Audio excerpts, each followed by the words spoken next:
let's talk about it.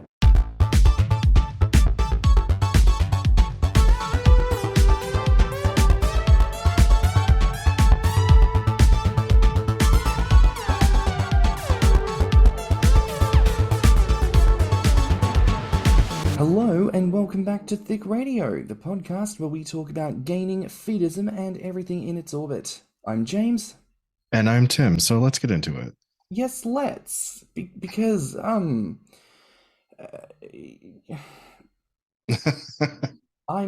Okay. So I'm in shock. Yes. Because we've done a couple of these episodes now, and they've none have been good news, right? And we've talked about that. You know that. Yeah.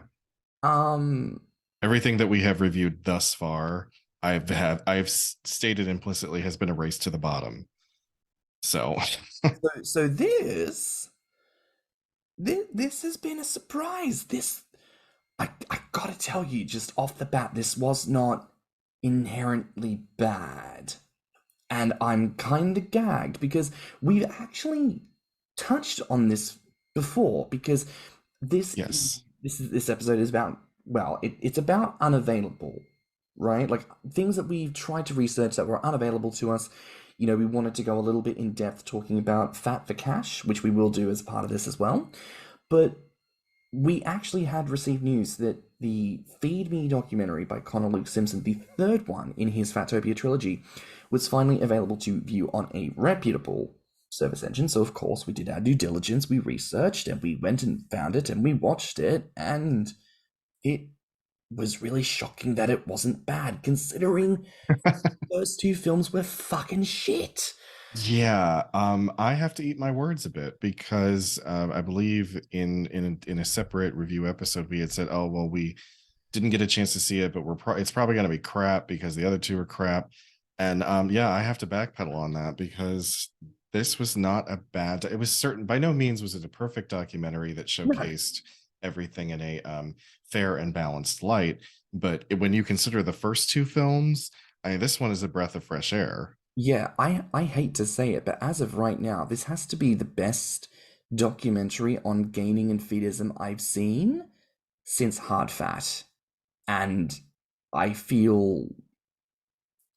I said it before, I'm shocked. Yeah.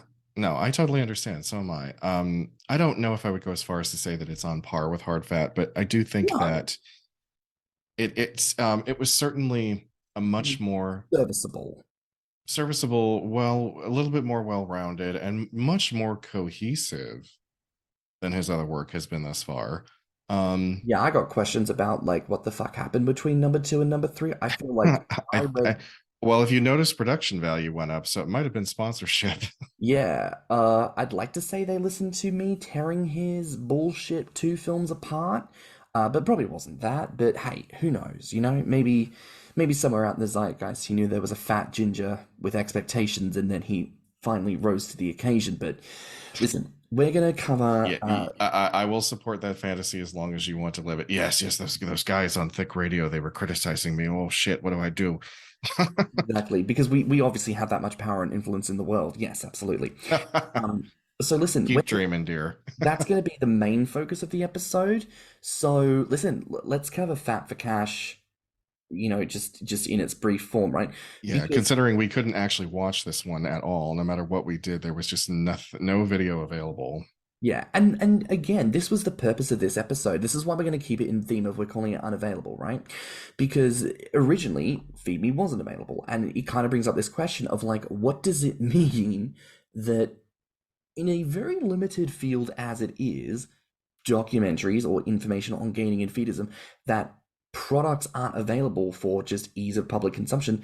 That kind of tells us that maybe it's not good. So that's kind of what the angle we're trying to explore this at, right? So, for example, with Fat for Cash, we can only assess it as a piece based on the summation blurbs that exist online. So this is perhaps the most lengthy and comprehensive one. So this is going to be our framework, all right, for this fucking documentary. And it goes like this. Fat for Cash is the eye-opening story of women who, far from counting calories, count the cash from selling their size to men who adore women built on a grand scale. The secret world of overweight entrepreneurs is revealed as we meet three women determined to make their fortunes by flaunting what they've got. Jen from Boston weighs 30 stone and deliberately piles on the pounds in order to bring in the dollars. She posts video clips online of her stepping onto weighing scales and straining to get a measuring tape around her thighs, and internet-based fat enthusiasts are more than happy to buy. Christina's 40-stone frame means that she is almost immobile, but she too is capitalizing on her bulk. Some men believe that Christina has the perfect figure and they will pay to watch her over the web. Despite inviting potentially serious health issues, these women are proud of their pounds. Fat for Cash explores how these women are sexually and financially empowered and find out that as their weight rises, so does their bank balance. So, what would you make of this film? I mean, based on that blurb, it's probably not anything that I haven't seen before. I mean, how many times has there been some kind of like expose or a 60-minute story that's, very much like, oh, look at this freak show. These women are like circus fat women and they're actually capitalizing on it, yada, yada. That whole like, we know how these go. We know how these go. We've seen them before. It might not be that, but considering I can't watch the damn movie, I couldn't tell you. But that's where my initial thoughts are going to go, because that's what I'm used to. I guess I'm just an abuse victim that's expecting for this to be a shit show. Well, again, when we circle around to Feed Me in just a minute, this is where that expectation comes in, because if you'll remember, we rated that film a 0 when we covered his Fatopia trilogy. So, people can be wrong about things. And honestly, if we ever come into contact with this film, much like with Feed Me, I would enjoy to be proven wrong. But we cannot assess at this stage. We can only assess based on its lack of existence, right? So look, my assessment here, it's talking about women selling sex content online. So I would envision, much like a lot of other programming, there's a little bit of misogyny, kind of talking down to women in sex work, a lot of the typical fat phobia. How on earth can this be possible? It's a mental disorder. They're killing themselves. Listen, we know the memes, we know the tropes, right? So I think we can garner a strong sense of what this film would be about. So listen, just blind reaction. What would you give this film out of 10? I mean, I don't even know if I could score it considering I haven't seen it. I mean, is there a sort of intangible score that we can give something Yeah, 0. that doesn't exist? I mean, yeah, there's always 0. And I suppose based on the fact that I can't watch it, that it is not available on any format that we can suss out, I guess it's going to have to be a 0. Yeah, 0 out of 10 for me too. And that's Fat for Cash. So listen, if anyone out there has an access to this, has a downloaded copy, has it on the archive.org or whatever, please feel free to send us a link and we will absolutely check it out and re-review. But for now, let's talk about Feed Me, because yeah, let's get into it. So at the very start of the film, it actually issues a warning that it could be triggering for people with eating disorders. And considering the fact that it was only in like the last 10 minutes of the second film that he even touches on the concept of eating disorders, and honestly handles it really fucking poorly, this is where the shock started from, like, opening title, because there seems to be this immediate turnaround. One, on perspective, and two, on the handling of it. So, yeah, there was a lot more empathy this time, it seemed, because that was a very empathetic thing to put out there right away. Like, hey, this is going to be a very controversial thing. If it's going to trigger you, it's better that you don't watch it at all. The second thing, and again, this follows straight up after this, is he includes a note that says, many contributors' names and voices have been removed or edited for privacy. Which, again, that not present in the first two films. No. Though I want to ask you, Tim, in your opinion, having now watched it all the way through, do you feel like privacy was respected for the participants? Yeah, I think so. I mean, in some cases, they were either presented completely in shadow with their voice altered, or their face was completely blurred out and their voice was altered. So, I mean, at least the effort was made to completely hide the identities of those that did not want to be identified. I mean, I couldn't have told you who they were. You know, he did put up with like perhaps one of their handles that they use online, be it a Twitter name or a different social media profile name. Like, that's fine, because that's really anonymous. How the hell are you going to track somebody down with that alone? So yeah, I think he did respect their privacy. Yeah. And listen, kids, the shock doesn't stop there, because throughout the entire film, and I do just want to bring this up here, seeing as I went on a diatribe last time about how absolutely fucking shit everything was from the production end, that was not 360, because that would be back to the starting point. It was a total 180. The quality of visuals, the sound, the music, the mixing, the editing, all of it was just through the roof, so much better. And I will say, having watched both documentaries, I can recall that his name was on a lot of the initial titles. So this film, very different. There was a new music person in, there was a new cinematography person. So I would argue much nicer to look at and consume as a piece of media, just off the bat. And kudos to those people for bringing their skills and talent to the table, because yeah, absolutely, it requires it. And honestly, we deserve good visuals and good lighting. So, well, we also deserve more coherency in the story. We deserve to have something presented to us in a way that makes sense. yes, His first two films didn't do that, and you had pointed out, you know, with his name being in most of the credits on the first two films. I mean, clearly they were passion projects, or they were university subjects that he was presenting as like a thesis for a documentary filmmaker or whatever. This one clearly had a studio backing it. yeah, which makes me curious, because what is it about his intention as well that shifted from those first two films, which were very clearly fat negative, to something that ultimately came across as balanced? Maybe the man had a change of heart. Maybe, you know, speaking, maybe in the course of interviewing his subjects for this, maybe there was a change of heart. Who knows, honestly? But I'm just glad that this was, you know, not a complete sideshow attraction. Well, listen, Connor Luke Simpson, if you're listening, reach out to us at thiccradio@gmail.com, and maybe we'll have you on the podcast to talk about the process, because I'd like to fucking know who got to you and gave you a good slap around the ears. But listen, the first interviewee that we see, who goes by Big Queen Nora, she actually mentions that she doesn't get off on sex, but rather the excitement of squashing someone. And I know we don't necessarily talk about squashing a lot as like a specific thing on the podcast, but do you feel like that narrative more accurately aligns with how we operate as gainers and feedees? I think it does, in the way that, in the direction that the community is going. Yeah, I do. Because I've talked before about how gainers on the older end of the millennial side, or even those above millennials, the focus was much more about sex. Because you have to think about the time frame in which we grew up. You know, like being a teen in the 90s, not having men to date because the guys in my high school were not out, certainly not having access to the internet or to gay men of a certain size. Like, I think, yeah, it does kind of become an obsession about sex for us, because we didn't have that stuff. We're sort of making up for lost time.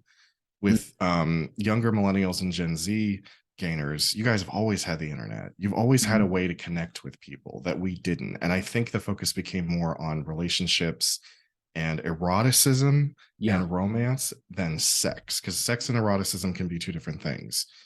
And I feel that, yeah, our community is heading much more in a direction of less concentration on penetrative sex and fucking, and just getting down to actually knowing people, a lot of body worship, a lot of praise, a lot of confidence building. Yeah. That seems to be what our community wants now. So I would definitely agree with that. And, you know, I think it's always interesting to compare that. Even yourself and I know I make age jokes, right? But there really isn't that great an age gap between us. And yet there is such a distinctive refocusing on like what is the primary focus when it comes to quote unquote sex in the gaining sense, right? So that's very interesting to contrast. And I do feel that her statement is very reminiscent, you know, fat sexuality versus asexuality. Early on in season 1, we touched on this. There is a big delineation between the construct of traditional penetrative penetrative sex and what we like as gayness, typically speaking. So knowing that that was like intro right at the start of this documentary, one of the first things out of her mouth, I was gagged because I was like, everything so far indicates a level of care and consideration that had not been present in the previous two films. And then this line, I was like, oh shit. This is something we've expressed on this podcast. We are constantly and consistently, by virtue of doing what we do on the podcast, the only people publicly putting out into the universe certain ideas, right? Yeah. And I think one of the shocks for me in this film is not being the person saying the true thing and being like, oh, someone else said it. And on something that I wasn't involved in. That's kind of a gag. So, yeah, that was nice from a personal perspective. The next person that gets brought up is Donna Simpson. And now, of course, Donna Simpson is probably the most worldwide recognized Yeah, I would agree. gainer. And she was actively interviewed as a part of this documentary. And, you know, there's a part of it that kind of mentions an element of respect. And for listeners, I want to ask you, Tim, do you feel like she was respected in the questioning and positioning in the film? I think so, more so than she has been. I'll say that because I remember when Donna Simpson was all over the news and on the Tyra Banks show and all this other bullshit. And, you know, it was, I remember at the time watching her kind of thinking, I didn't have kind thoughts about it. I was like, oh, she's probably just doing this for attention. You know, I don't think that she's genuinely a feedie. She's probably just, she doesn't want to work and she's discovered this way of making a living for herself, blah, blah, blah. And then when she kind of just vanished out of nowhere, I thought, oh, well, she's probably, you know, given up and she's probably lost weight. And now she's like probably anti-fat and all this stuff. So it's actually kind of interesting to see her just a year ago, or well, I mean, a little more than 2 years ago at this point, you know, doing this interview. She's still a big woman. And she even said in the interview, she still wants to be fat, that she actually literally enjoys being fat and that she really was a feedie. It's just that, you know, the amount of shit that she took for all of her appearances and the fact that her health is beginning to decline is like forcing her to do something about, you know, losing a little bit of weight. But she never said she wants to be thin. She's like, I want to be fat, but I realize too that like at this point I have to do something. It's interesting because there was someone who called themselves a chubby FA queen. They expressed a belief that it was because of Donna's appearance on TV that really made the concept of gaining and feeding taboo. And I wanted to ask you this because that's, albeit honestly, before my time of engagement, really. From your knowledge of an experience, yeah, does that hold up to be true? Like, was the concept of I would say probably, yeah. For possibly the heterosexual community, because I actually think that when an article gets written about a gainer from the gay community and like Grommr gets name dropped, I think that actually ends up causing more drama in the community than someone like Donna Simpson. Right. You know, I feel like most gainers on Grommr that were queer men specifically probably ignored her entirely. And we're like, well, that's not even what I'm into, so I don't even care. You know, it's one of those things I always find so interesting that there is such a divorce between like the gaining and fetus communities, because like it really signifies just how much like sex is the primary and honestly only focus for so many people. Because sometimes people really seem to post, I wish I had more friends who understood what I was into. And as a gay man, I need to be clear about this. I am in no way threatened or feel it's strange or wrong or weird if I were to go onto Phoebe and look for explicitly female friends. Because even if we're not gonna fuck, it would be nice to hang out with a bitch who she and I could go get a pizza. She and I could make pigs of ourselves in public and not feel ashamed because we're with someone else. But if you put that thought out there to someone, oh, you're looking for friends. Well, you know, Phoebe's got a whole bunch of, no, don't want that. And I don't know, that just tells me that there's this immediate shutdown. Like, if sex is not potentially on the table, how many gay men will just clock out? And in many ways, I don't think we should be surprised, because how many, like, gay men just don't give a fuck about, like, trans issues? Yeah. Because their camp is taken care of. oh, I don't need to worry about anything else because my needs are taken care of. Fuck Yeah. all y'all. So, Mm-hmm. anyways, um, I will say something I found interesting because it had 3 ad breaks, and the ads are obviously auto-generated because it's what sponsors go with the different streaming service. Every single one of them was about food and weight loss, and I Did found you really that think it would be any different though? no. And you know what? I thought to myself originally, like, oh, is this because it's this documentary? But then I thought, is that actually any different from the adverts on streaming services? It's so No. often about food It's and weight loss and diet and exercise and shit.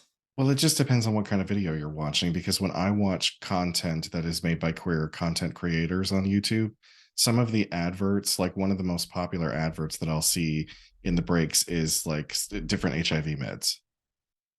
Like I'll be watching something by that one guy, Somerton. I can't remember what his first name James is. The Simpson. guy, James Somerton, the guy that makes all those great video essays. And the ad breaks will be things like adverts for Biktarvy or one of the other HIV drugs. Right. Or I just saw an ad for, I guess eHarmony is allowing gay couples now. So I just saw an advert for that the other day. I think it just depends on what you're watching. And in a documentary that focuses around fat, I don't know how the algorithm works, but it's probably picking out words from the, what do you call them, the SOEs, SEO things like SEOs. I'm never going to get that acronym right, but it's probably picking out words from that and then matching with an advert, because advertisers think, oh, something about weight and fat and body image. it must be Shit, weight loss. we're gonna put in gym adverts and Hello Fresh adverts and all this other shit that's This comes back to a question I know we posed on the podcast before. Like, if we had sponsors, right? Like, if we could choose our sponsors, who would they be? Like McDonald's, Hello Sushi, Casper Mattress, yeah, probably yeah. some kind of mobility scooter service or Mm-hmm. CPAPs, diabetes, like insulin, things like that. Mm-hmm. And it's just interesting, you don't see that. I'd like to challenge that. Um, there was another interviewee, and I want to point something out here, right? And I want to be very mindful about how I say this. Almost every subject in almost every documentary that we have had to review thus far Mm-hmm. has been intentionally positioned and made to look like the worst of humanity. Like They've chosen a lot of unflattering ways to present subjects in these documentaries past, like very weird camera angles, bad lighting, even the outfit. probably no hair or makeup, and in terms of even clothes, I mean, I don't know, I'm assuming most of the subjects wear just what belongs to them.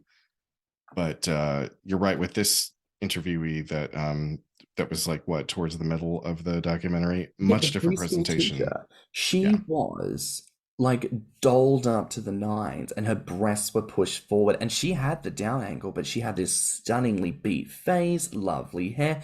And I think something that helped with this documentary versus the others is that because this was recorded in the pandemic, people had to be interviewed from home. No one was interviewed in person. Well, Yeah. aside from a couple of people. Well, a couple of people. But everyone who got to do it from home obviously got to dress themselves. So Mm-hmm. she looked stunning. And this is no shit or shade to anyone. I just want to be clear. It's not any of Oh, that, guys. no, yeah. But I just found that so fascinating, right? Well, I remember, when she came on and I was like, she explained, or when she explained that she was a content creator, obviously this is how she presents herself in her content. And then when they showed stills of the kind of things that she put, I mean, she's a gorgeous woman. Mm. I mean, she looks great. I mean, and I've never seen those kinds of proportions. Like, she is like curves, just curves, curves, curves. And again, this is no shade to anyone who looks a certain type of way or dresses a certain type of way. But when you see the films that we've seen, everybody be out here looking like an extra on The Walking Dead, right? They want people looking greasy and bad. Like, I still have like PTSD, I guess, from Fat Girls and Feeders, like that one low camera angle that he established. Oh, that was just Like, awful. why would you want to look up somebody's nose the whole time? Because that was the point. They want to make it look like this person's freaking insane with these intentional camera angles, but they couldn't fight against that. So I just want to congratulate people who go out there, put their best foot forward, and doll up to the nines, not because you should have to, but because there is an understanding that fuckers are out here to try to make people look crazy. And when you look that gorgeous, they cannot take that from you. So props to her. We mention her because she identifies herself as a preschool teacher who is quitting to become a full-time OnlyFans person. And that's that part of the comment. Look, when I say this film was like actually okay, they didn't just talk about how like it's not always about the sex. They talked about mental health, and they talked about health, and they talked about OnlyFans and finance. They talked about bat phobia and bullying. Like in the previous film, he had Alan Roberts on to espouse how fat people were awful, and he was treating him like an equal. In this film, he was on there as a selection of those people who like espouse hatred about fat people, and the comedy music was That guy, yeah. And I'm just like, can I just say real quickly about guys like that who get on their soapbox and scream into the camera about how fat is disgusting and unhealthy, and that everyone who subscribes to one of these accounts or supports it in some way is like watching us kill ourselves. I just want one person to make a rebuttal and go, you know what? Yeah, what about it? What are you gonna do? What are you gonna do about it? Huh? You got a problem? No one ever wants to just say, yeah, we are doing that, and what of it? Even if it's not true. Just once, just someone to be like, you know what, dude, fuck you. We're doing what the fuck we want. You can't do shit about it. So your words are completely wasted. like, there are no words for like, again, listeners, I'm fucking in shock, and I'm still processing this film. And that's why I wanted to record like now, because I'm sitting on all these feelings. The film covers and touches on so fucking much that is actually real and relevant to us. I'm gagged. I'm really gagged. So this is, I can't believe I'm saying this. I would say this is worth the watch because I would too, actually. Yeah, I would say this was worth a watch. Oh, now, okay. This is something here. In the latter half of the film, Simpson goes on to say that there is one aspect of the feederism community. Oh, and that's another thing. He keeps saying feederism. All right. So it's feedism for the people who don't know. But he says there's one aspect of the community that became public a couple of years ago. And I was like, what? He's talking about mukbangs.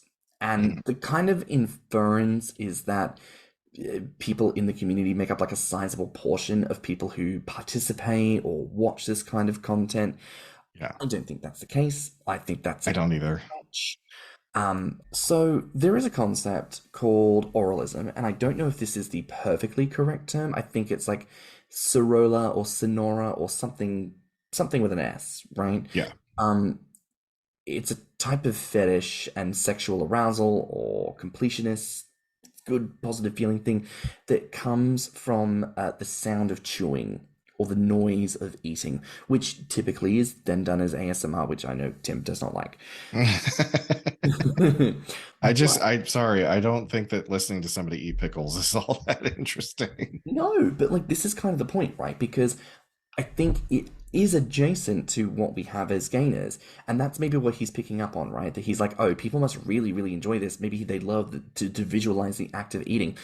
Maybe that's some of us. I really don't think that's many of us, right? Because no, I don't think so. Like, I honestly, I don't watch a lot of eating videos. I know that there are a lot out there, but I kind of find them a bit boring to sit through. You know, like if I put on an eating video, I'm kind of like skipping through it to see the progression of it, you know. The sort of pushing of the belly outward and whatnot. Yeah, is also like it's focusing on the face and the mouth, whereas I think a lot of like gainer eating videos, it's like you see the whole body like profile and shot with the pile of food and they're just eating away at it. But anyways, that's probably the one major thing in this film thus far that I would actually point out and say like, don't think that's correct. But fuck, that was like more than halfway through the film, and I honestly thought like if this is the first like proper error, this is It's pretty good considering his track record. Pretty fucking good. Though I will say, right, because obviously his suggestion in that, like I say, he says that, like, oh, people in the community make up a portion of what that is, and the inference is that we're like a substantial portion.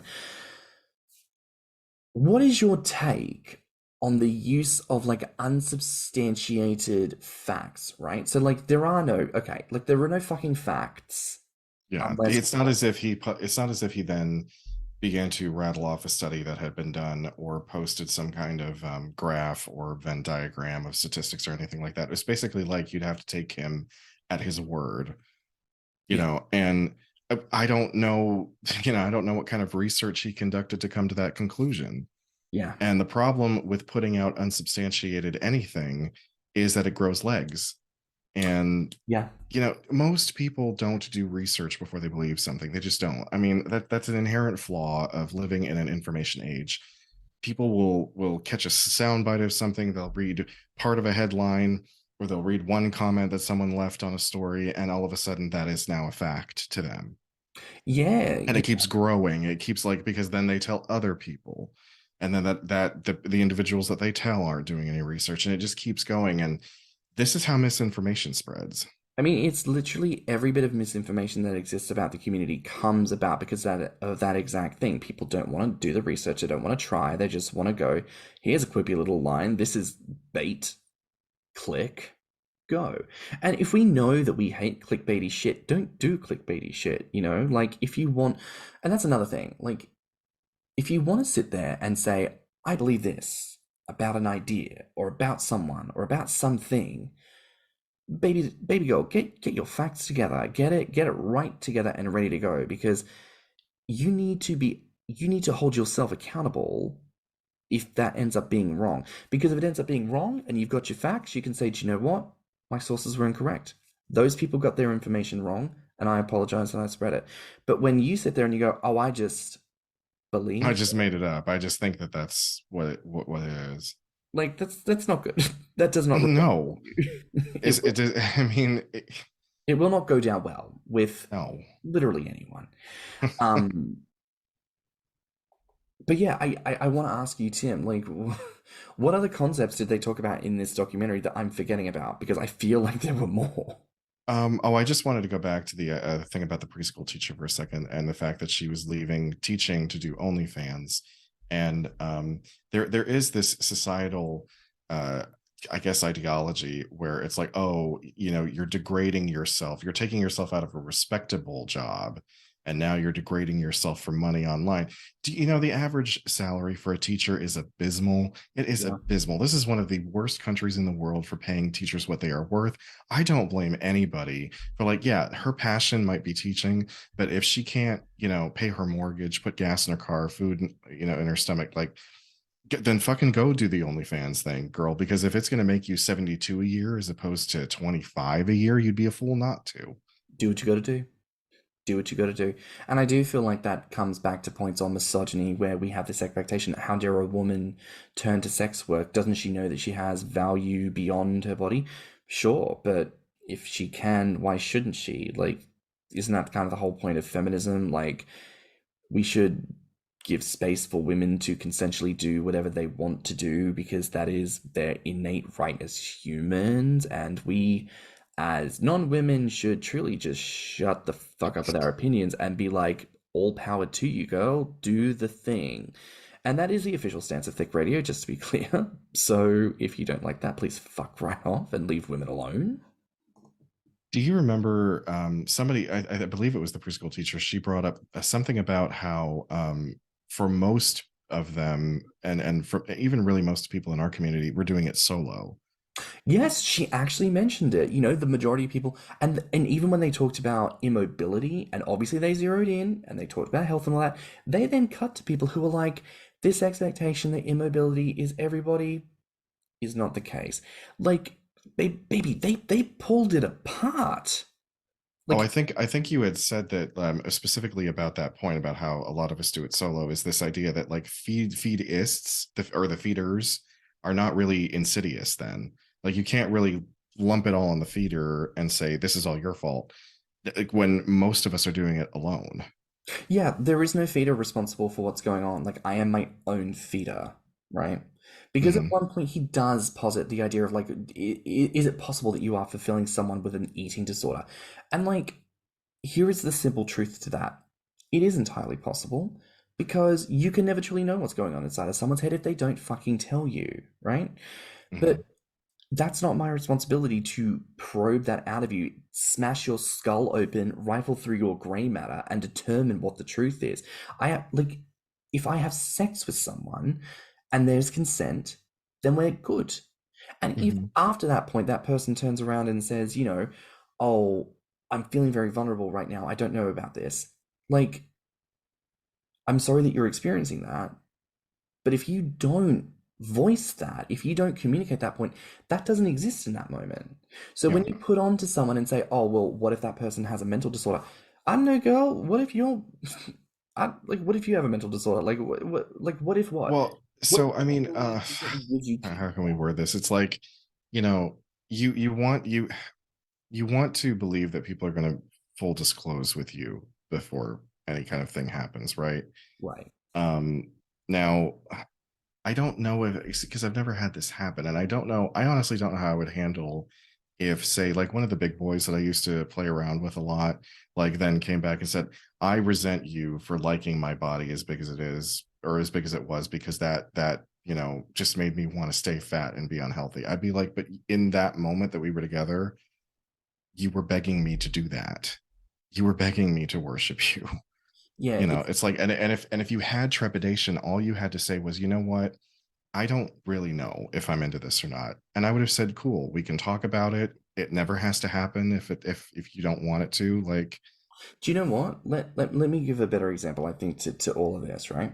mhm, The argument is, what if you have sex with someone like in a gaming context who it turns out they are only engaging out of self-harm?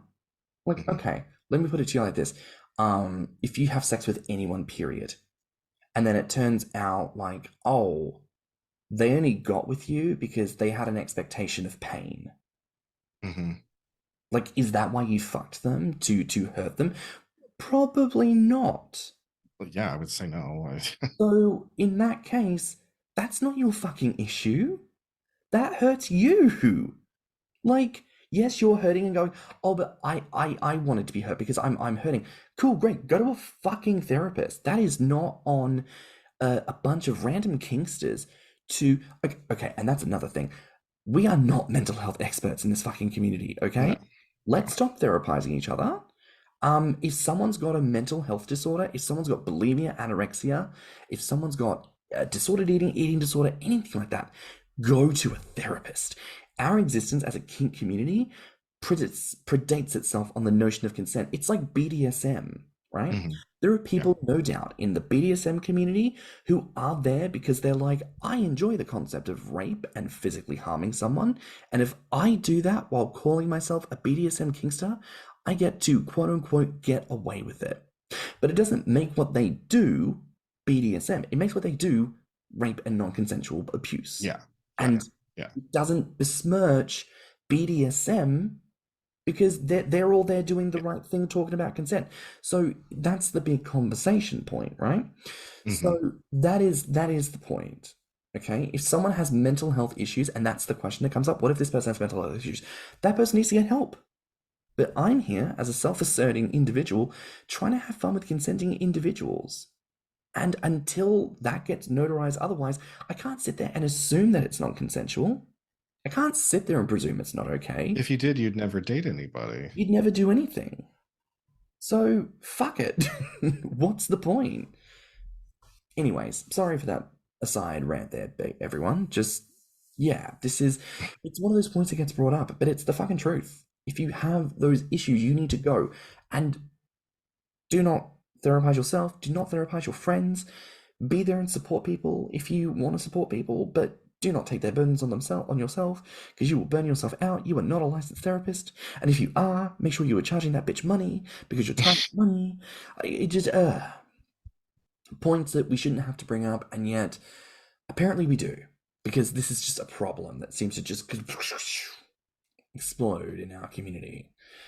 Anyways, Tim, are there any other points that were brought up in this film that you think we need to bring to the table. Not that I can think of right now, because I'm still kind of processing it too. Um, yeah, I think I talked about everything that interested me personally in what I saw. Yeah. I do wonder to myself, like, and because this episode, like, the original focus of this was about things that are unavailable, right? Like, I want to ask the question: does it particularly mean something that several core films about what we have are unavailable? Probably it's due to popularity. Like, would people watch this? Like, I think that's why things don't end up on streaming services, is because the company, the parent company or whatever, thinks, well, no one's going to watch this, so there's no point.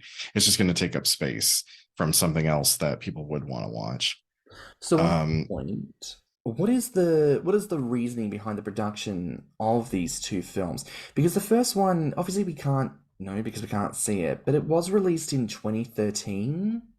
So I don't know, maybe there was something in the zeitgeist about fat people at the time, and all of a sudden people are like, yeah, let's make a documentary about this. But I think the motivation for making films like this is usually, again, exploitation.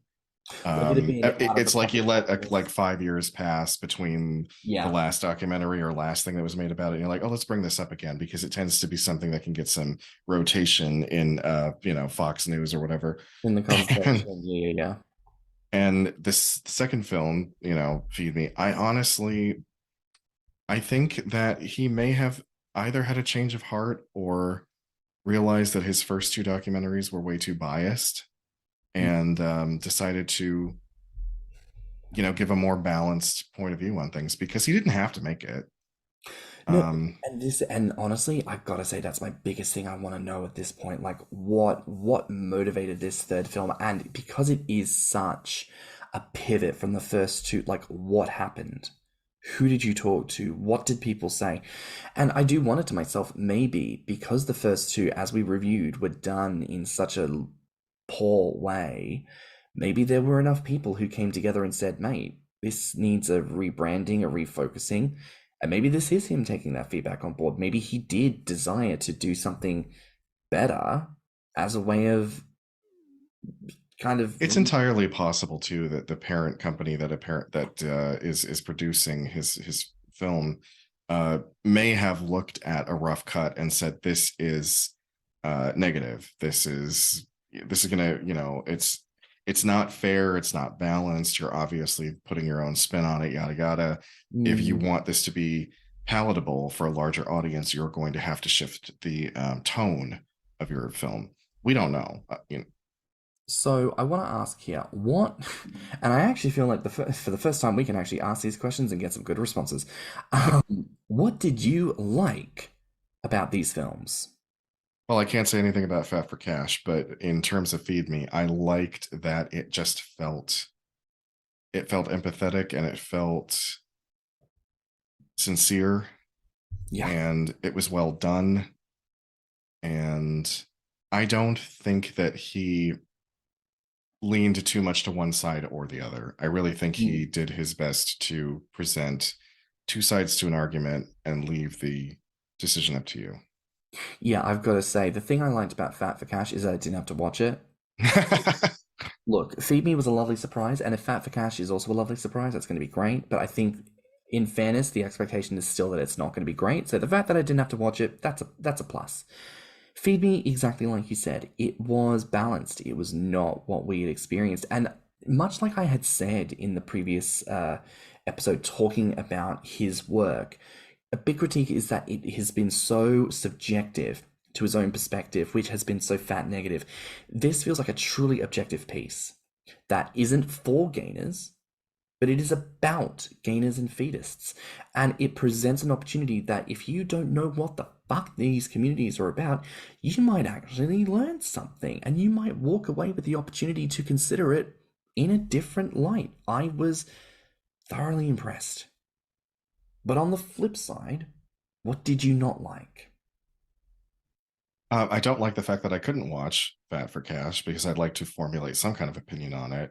What I didn't like about Feed Me, um, well,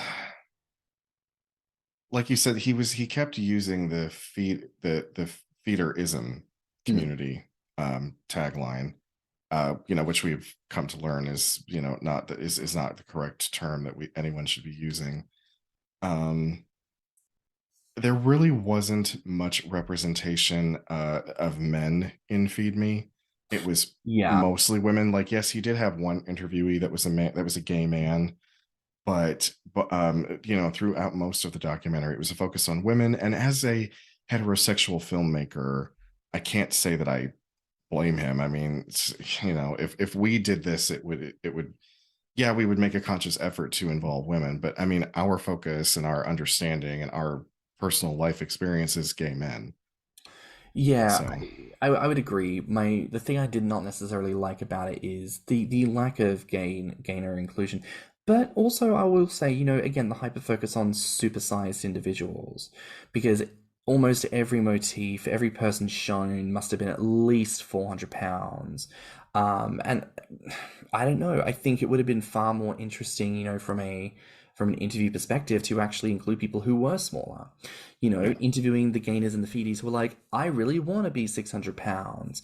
And then contrast it with people who are larger who say, yeah, I'm this size and I love it. Yeah, I'm this size. I hate it. Like, there's no kind of through line. It just kind of positions it as everyone wants to be 600 pounds, everyone wants to be immobile, and everybody wants to be dead. So that's probably the only major critique I would offer it. There needs to be more light and shade in that regard. And so, as a yeah, final question, what would I change? It would be that I would want to change some of those interviews. I would want to make it so that there's more of that diversity. And to be honest, also people of color, because everyone was white. yeah. I noticed that too. Yeah. What would you change? Probably the exact same things that you would. Yeah. Yeah, I can't really say that there's anything else that I thought was like a glaring mistake on his part or something that it could have stood to be longer. It was only an hour. Mhm. So I wonder what he could have done with an hour and a half or an hour and 45 minutes. Right, and that's maybe the extra chunk of time where those interviews would have slotted in and kind of expounded on a subject a little bit more. Um, well, in that case, it's time for the official ratings. So I believe we've already covered Fat for Cash, and look, I think it's a safe 0 out of 10 for both of us because We can't see it, so you can't see it. we have no way of giving it a better rating than that. But what would you rate Feed Me? I'm actually going to give it a 6 out of 10, which is probably the highest rating besides Hard Fat that I've given so far. Yeah. I mean, I think that was the Queer as Folk episode. Oh yeah, I think I gave that one a pretty decent score as well. But I can't remember if we've aired that one already or not. So I I don't remember either. but we'll scrap that part. But sorry, so you said 6 out of 10, yeah? Yeah, I think a 6 out of 10 is a pretty good rating for this one. I would rate it a 7, and honestly, I just want to reiterate the shock, the confusion. Well, considering we gave his other two zeros, I Did mean, we just give his stuff zeros, or did we go worse? I mean, hang on. I think I gave it a 0 for the other two. No, you're The right. only thing I've given a negative or like a really negative review to has been Fat Girls and Feeders. Oh, and Eater. Don't forget And Eater. Eater, yes, Eater. I forgot about that one. But yeah, I can't believe I'm saying this, but I would recommend people watch it because it's probably the only thing outside of Hard Fat I have ever seen that does a half decent job of showing us. But that doesn't mean we don't want you to make your own shit, people, because we can make it better. We can get it to a 10. We can make our own shit. We don't need these hoes. So listen, thank you everyone for joining us for another episode of Thicc Radio. Please remember to like and subscribe, rate us 5 stars, and leave us a good review. If you liked this episode, and I think we did. I liked this episode. Did you like this episode? I did actually. It was nice to talk about his work in a and give just critique as opposed to criticism. Yeah, that was. Listen, if you're like this episode as well, the podcast or just us in general, please share it with your friends and encourage them to tune in. You can find me on Instagram and beefyfrat at stannnum. And you can find me on Instagram, Twitter, YouTube, TikTok, and BeefyFrat at Thicky Mouse. You can also look us up on TikTok at Thicc Radio or at our website at www.podpage.com/Thicc Radio. If you want to submit a voice note, you can reach us at anchor.fm/Thicc Radio/message. And if you have any questions or ideas for episodes, you can reach us at thiccradio@gmail.com. So until next time, bye, Fats. Bye, Fats. Let's talk about it.